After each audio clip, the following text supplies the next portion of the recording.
The Betfair Winter Novices Hurdle is underway. They're off and racing, and the only runner in the race who wanted to truly get on with things and lead is Top Jimmy. So he'll have the honour of taking them down towards the first flight of hurdles, ahead of Crackerjack and the hot favourite No Drama This End in behind them in third place. Tormund Giantsbane well and truly held up to the rear end of the field as they take the first flight and jump that in company with the Blue Room, who is just about last of all. So Top Jimmy, who comes into this race fueled by his two Uttoxeter wins, the Fontwell winner Crackerjack in behind, the Cheltenham winner No Drama This End is followed by the Carlisle winner Tormund Giantsbane and the Chepstow winner the Blue Room. Winners everywhere here, upholding the famous standard of this really intriguing midwinter race for the novices as they turn round in towards the home straight then, and shortly will eye up their second flight of hurdles, with Top Jimmy, who's just got himself a little bit keen, taking the field along, an untroubled lead still ahead of Crackerjack and No Drama This End towards the inside. Tormund Giantsbane just ahead of the Blue Room as they take the next flight of hurdles. And all over that one safely. Top Jimmy lands about 3 clear from No Drama This End in second place and Crackerjack on their outside. Tormund Giantsbane in fourth position, taking the next neat jump from our leader Top Jimmy, who continues to take the field along. So heading uphill to the winning line first time in this Betfair Winter Novices Hurdle. It is Top Jimmy out in front. He's 3 in front from Crackerjack, who has taken second place for the moment ahead of the favourite No Drama This End. He's in turn 2.5 lengths in front of Tormund Giantsbane, and the back marker is the Blue Room. They head then at their highest point, and now right-handed to the back straight they head once again. Quite a long run before they get to their next flight of hurdles. Top Jimmy leading, but his lead down to 1 length now. Second place for Crackerjack. Half a length away on the inside is No Drama This End, the grey horse. He's third, ahead of Tormund Giantsbane, and the back marker by a length or so is the Blue Room. All to play for then as they head off, racing through the halfway stage of the contest right now, and on they go towards the final 6 flights of hurdles in the contest. So Top Jimmy with the advantage. Top Jimmy from Crackerjack and No Drama This End.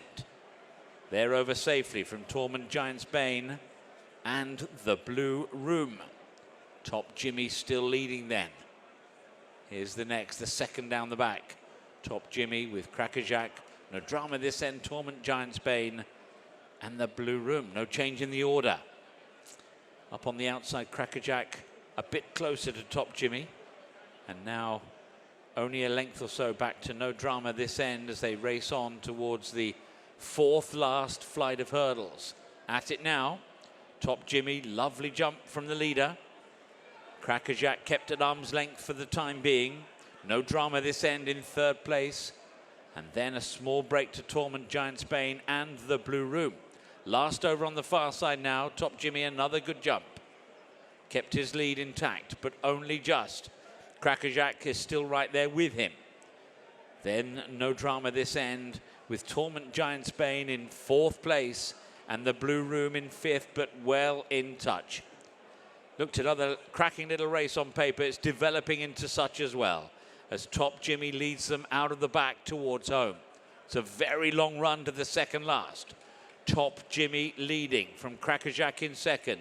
No Drama This End in third place as Tormund Giantsbane now just gets driven along in 4th place. The Blue Room still held together comfortably 5th and last as they head on toward the second last. Top Jimmy, can he see it out? No Drama This End sticks to the far side of that group.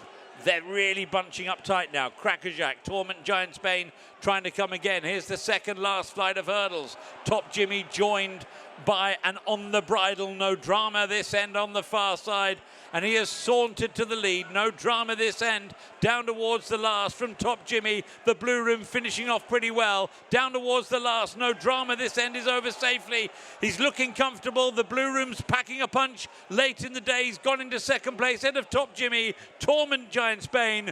We've had 2 impressive winners already this afternoon. Make that 3 as No Drama this end wins the Betfair Winter Novices Hurdle with his head in his chest, confirms the undoubted promise of what we saw at Cheltenham, and slams this field as the Blue Room and Top Jimmy played waiting parts.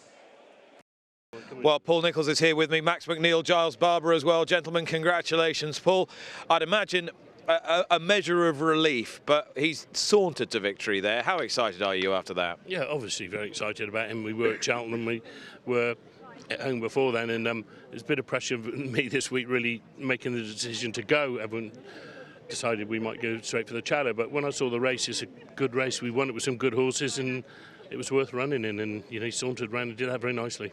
Now, you and the Barber family go back all the way to the beginning of your training career in 1991.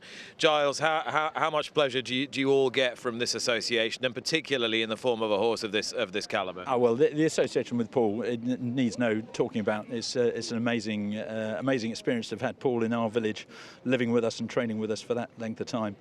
My father would have just loved this horse, and that's what I get most pleasure from. I would love him to be here to see this again. He really is just the sort of horse my father would have loved, and I'm enjoying it. I mean, I'm loving the ride. I probably know the least about horses in the Barber family, but I'm enjoying it the most. and your father, Paul, he was just so passionate about national hunt racing, so passionate about a beautiful horse who could really take him all the way. We saw it with Demon, but with so many others as well. What was it about racing, you think, that really enthused him? I think he loved the challenge. It was nothing to do with the rewards or anything like that, but he loved the challenge of finding a horse and seeing it develop. He loved buying them young. He loved this stage just as much as he would love going on and winning a Gold Cup, just because this is where you talk, and we'll try not to talk too much. And he was patient. Wasn't he? Was, yeah. Patient. That's a big thing with Paul. He was patient. Give the horses all the time they need, and you know, that's a rarity these days. Do you think if you'd said to him, right, Paul, I'm going to slide this in at Sandown. There's only 4 in it. What do you think he'd have said? Wait, my son, or do you think he'd have said, go on, you do what you want? He always went along with me. He'd have said, go for it. You know. And we did have that conversation, didn't we? Yeah. But, he would have run. Listen, Max here is the most fun person to have a racehorse with as well, and it's about partnership. So you know, I love having a horse with Max and his family. They're great, and it's great fun. And you just got to come out and enjoy your racing. And when you get a horse like this, you feel very lucky. Not only a good and lucky owner, but a fun one as well, Max. High praise from Giles. I wasn't much fun watching that race, Nick, I can assure you. That was I don't think I've been as nervous as that on a racecourse for a very long time. And look, I want to return the compliment, because to have one with the Barbers, and funny enough, I was having dinner last night at the Devonshire, which is hard to get into. And it's impossible to get into. We bid for it at an auction, and I forgot it was on Denman Street, and I thought I wasn't going to tell Paul this until this morning, so I can tell him now. But it was, look, it's great to have one with the Barbers, and every other year running their colours, and to be honest, I'm as happy running in those famous colours as I am on our own, to be honest. And it's just great to be involved in a horse like this, and it's exciting because I've had some good horses, Nick. You know, some nice horses, and 3-Card Bragg ran great last week and so on, and got a nice one in the next. But really, I don't think I've had one that's as exciting as this. And somebody said to me, you've got to let these horses do the talking on the track. It's hard though, isn't it? It's difficult when you get asked about it all the time, you know. So, and anyway, today he did the talking on the track, and I know that Ollie thinks a lot of his, so it's good. And if you've got a good one, Paul, you've never hidden your regard for that horse. I know it's the Challow next. Are you thinking about how to plot your way from the Challow, if that goes well, to Cheltenham? Yeah, the Challow's been on the agenda, but it's not the be-all and end-all. If he's right and we're happy he could run, if we don't go to the Challow, it's not all the world, you know. Cheltenham would be a nice aim if the ground was right, and can always slot in somewhere between. But if he ran in the Challow, he'd go straight to Cheltenham. But we'll just see how he is the next 3 weeks. And you've got a horse, Quebecois, in Max's colours in the next. What are you expecting from him today? I think he's improved for that first run. You know, the winner had a lot of experience, was very fit, and we had a lovely, pleasing run first time. We couldn't have been more pleased with that, and he'll build on that. Okay, well, they'll be hoisting the bunting in Ditcher tonight, Giles. They will. We'll enjoy it. Congratulations. Cheers. Well done. Nick. Watch live racing now on racingtv.com.